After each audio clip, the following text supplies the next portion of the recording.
nesse momento, né, que nós chegamos, nós precisamos especificar o bem.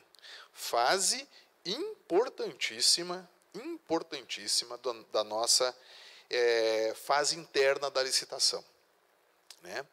Porque se eu não tomar cuidado nesse momento e não identificar bem a minha necessidade, muito dificilmente eu vou conseguir sucesso na contratação que eu faço para resolver essa minha necessidade. Eu preciso identificar com detalhes aquilo que eu estou precisando. E transformar isso numa enunciação. Tenho que traduzir essa identificação de todas as peculiaridades, todas essas características, em algo escrito, que eu coloque no papel e que me faça entender. Gente, fiquem à vontade, tem lugar aqui na frente, o professor não morde, tá? O professor é gente fina, podem sentar aqui mais para frente, tá? Estava brincando antes de vocês chegarem, que o pessoal tem medo do professor sentar todo mundo lá para trás, né? Não tem problema que eu vou até o povo. Se o povo não vem até mim, eu vou até o povo. Então, meus amigos, olha só. Momento da especificação. Então, nós temos que traduzir essa identificação que nós estamos fazendo em termos práticos, colocar aquilo no papel. Preciso colocar aquilo no papel. Né? Porque o próximo passo, depois de eu conseguir identificar e materializar essas especificações, colocando no papel, é obter do mercado uma noção acerca daquele bem ou daquele serviço que eu estou querendo contratar. Né? Vocês já ouviram falar na famigerada pesquisa de preços, que vai instruir o processo interno de contratação. Não é isso? Delícia fazer pesquisa de preço, não é, pessoal? Todos adoram, né? Não dá nem um pouco de trabalho, né? Você faz aquela lista de 800 itens, né? Manda para os fornecedores e, no máximo, ali em 3, 4 horas, eles já devolvem com tudo respondidinho. Né? Nenhuma situação, né? Então, só quem já passou pela atividade de cotar preço e depender de cotação para fazer o processo andar, é que sabe que, infelizmente, não é assim do jeito que eu estou falando. Né? É um dos passos mais demorados, mais enrolados de toda a fase interna da licitação. É o gargalo. Quando eu estava na divisão de compras do Tribunal de Justiça, e nós ali orientávamos, né, todos os processos de licitação, instruíamos todos os processos de licitação, com pesquisas de preços, nós fizemos alguns estudos, né, para identificar as causas de demora na tramitação dos processos e, sem dúvida nenhuma, o momento de fazermos levantamento de preços, para estabelecermos o preço aqui no Paraná, nós temos a necessidade de estabelecer o preço máximo e divulgar o preço máximo em todos os nossos editais. Né? Então, nesse momento de coletar preços, é o momento em que nós mais tínhamos dificuldades. Né? E naquele momento nós não tínhamos assim um conhecimento que pudesse nos trazer ferramentas para resolver aquela demora, né? Diferente de hoje, né? Que nós já temos assim alternativas, né? Não que não houvesse na época, mas como eu falei, não tínhamos o conhecimento assim bem solidificado, né? Mas isso foi lá em 1832, né? Já faz muito tempo. Então, esse momento é o momento que nós temos que também pensar, para nós nos cercarmos de alternativas que não nos faça reféns de empresas que não têm compromisso e obrigação nenhuma conosco em ter que nos fornecer preço. Né? Meu amigo Matheus Renz, de São Miguel do Iguaçu, é isso? São Miguel do Iguaçu, você é dono de empresa? Não? Teu pai é dono de empresa?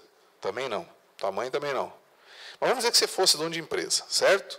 Hoje no Brasil não está fácil ter empresa, né? Porque nossa economia ela está assim carente, né, de uma série de coisas. Pouco dinheiro na praça, o índice de desemprego muito grande, né, o dólar alto em relação ao real, dificultando o nosso comércio exterior.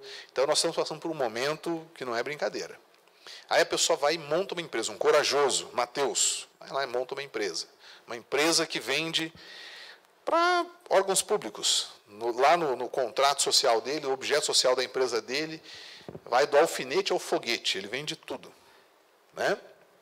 Muito bem. E ele lá também tem uma loja física, lá em São Miguel do Iguaçu, né? E com muito custo ele vai lá e contrata 2 funcionários. 2 funcionários, né? Fazem de tudo lá dentro da loja.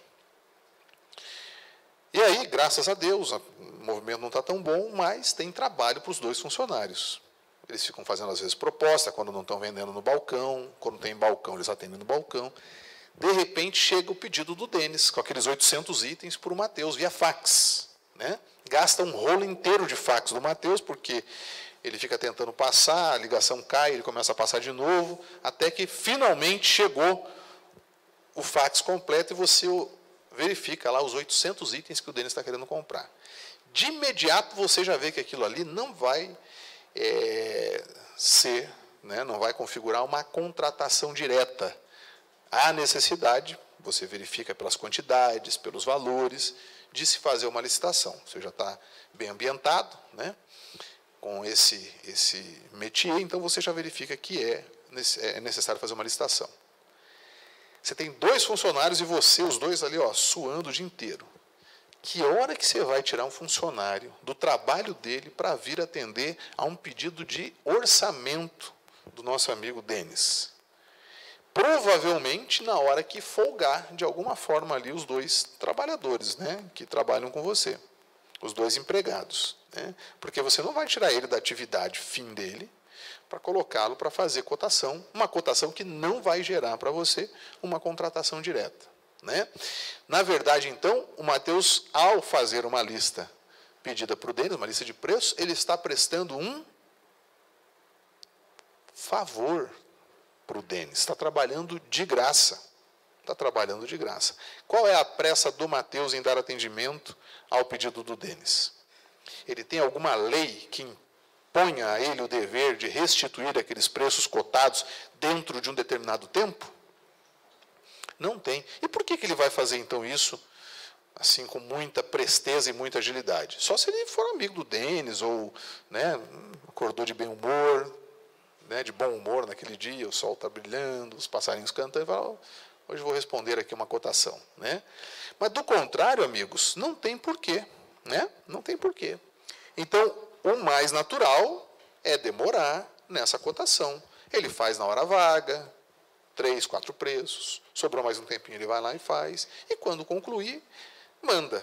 Às vezes não manda os 800, deixa lá 200 sem cotar, né, em branco, porque eu não tenho, ou não conseguiu formar o preço, ou enfim. Então, esse momento da fase interna é um momento realmente crítico, né, e nós precisamos ser criativos e precisamos dar conta dessa situação.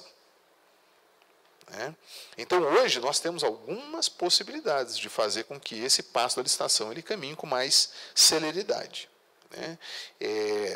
Vocês sabem que nós temos atas de registro de preços vigentes que estão servindo para os seus respectivos órgãos comprarem a partir delas. Então, são preços decorrentes de uma licitação anterior, vigentes, que geram contratações atuais para a administração e, sendo dessa forma, as atas podem servir para nós, para formarmos preços, né, preço máximo, para serem referenciais para instruir a nossa fase interna.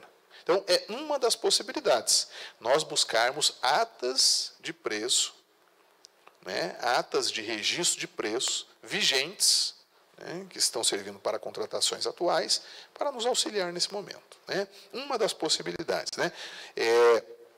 A gente vai falar um pouquinho daqui a pouco da formação do preço máximo, porque nós temos um exemplo aqui para a gente comentar. Daí a gente fala um pouco mais. Né? Eu quero só mapear, dar assim, um panorama geral de como é essa nossa fase interna, para depois nós começarmos a fazer alguns comentários mais específicos de alguns tópicos que constam aqui da nossa apresentação.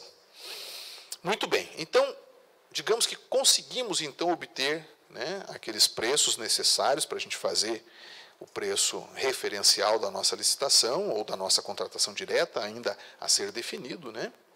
E depois disso nós precisamos fazer outros levantamentos na fase interna.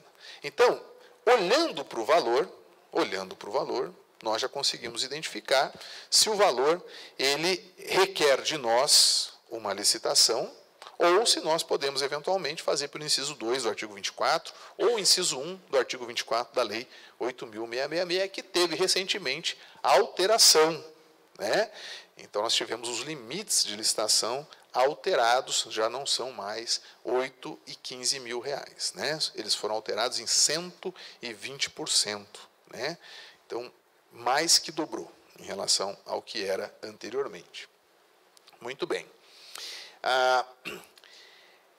Vejam só, que apenas olhar para o preço isolado de uma determinada contratação não é o único parâmetro para que nós saibamos se nós vamos licitar ou se nós vamos fazer contratação direta. Porque tem uma outra consideração que nós temos que fazer. Qual é? Saber se aquele material ou aquele serviço que a gente está contratando não se enquadra, né, numa necessidade de contratações subsequentes que, consideradas como um todo, revelem, né, que é uma contratação maior do que aquela contratação isoladamente considerada. Vamos exemplificar. Então, vamos dizer aqui que meu amigo pediu caneta, né, e gerou a necessidade e uma tramitação para a compra de caneta. A caneta, isoladamente, na conta que o órgão faz, vai comprar lá 1000 canetas, não atinge o valor necessário para licitar. O que, num primeiro momento, parece fazer crer que é possível comprar por dispensa de licitação, inciso 2, artigo 24. Tá? Todavia, na hora de se fazer a verificação de outros itens, se constata que outros itens, outros materiais de expediente também estão faltando. Então, tem que comprar caneta, tem que comprar folha de papel sulfite, tem que comprar borracha, tem que comprar lápis, tem que comprar tinta de carimbo. Quase ninguém usa mais tinta de carimbo, né? Tem que comprar carimbo, né? Enfim, clips, né, grampo para colocar no grampeador, próprio grampeador, uma série de materiais que estão fazendo falta, né? Então, vejam só, se a gente só considera a caneta para fins de verificar o valor, se ele ultrapassa ou não o valor de licitação, eu tenho uma impressão falsa. Porque o que é que nós precisamos verificar na hora de decidirmos pela licitação ou não? Temos que verificar se o conjunto de materiais de uma determinada rubrica orçamentária, ok? Se o conjunto requer de mim a licitação ou não, e não um item isolado. Então, os órgãos de controle, no momento de verificar se há ou não necessidade de licitação para uma determinada contratação, fazem a verificação,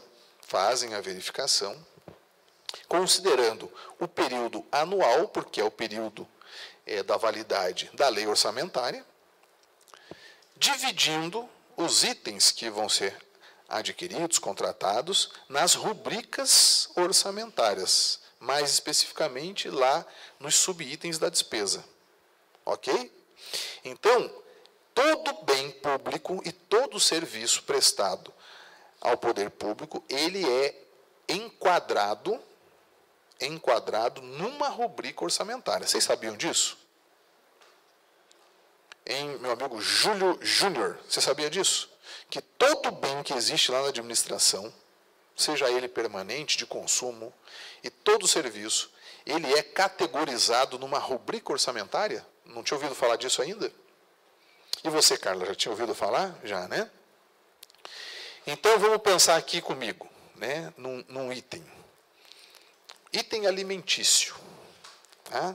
Merenda escolar, essas coisas, né? A gente, às vezes, tem que fazer contratação disso aí. Então, a rubrica orçamentária da merenda escolar, se eu não estou enganado, item gênero alimentício é 34.90.30.07. Então, tem um númerozinho, né, que identifica este item que nós estamos falando. Então, quando o orçamento ele é feito, e nós sabemos quais são as receitas que vão ser distribuídas no orçamento, né, o orçamento, quando ele é feito, essas receitas elas já são pelos integrantes do Legislativo distribuídas pelas diversas rubricas orçamentárias. E quando nós vamos dar execução ao orçamento, nós temos que o quê? Nos pautar, observar aquela distribuição, e nós temos que respeitar os limites máximos de cada rubrica.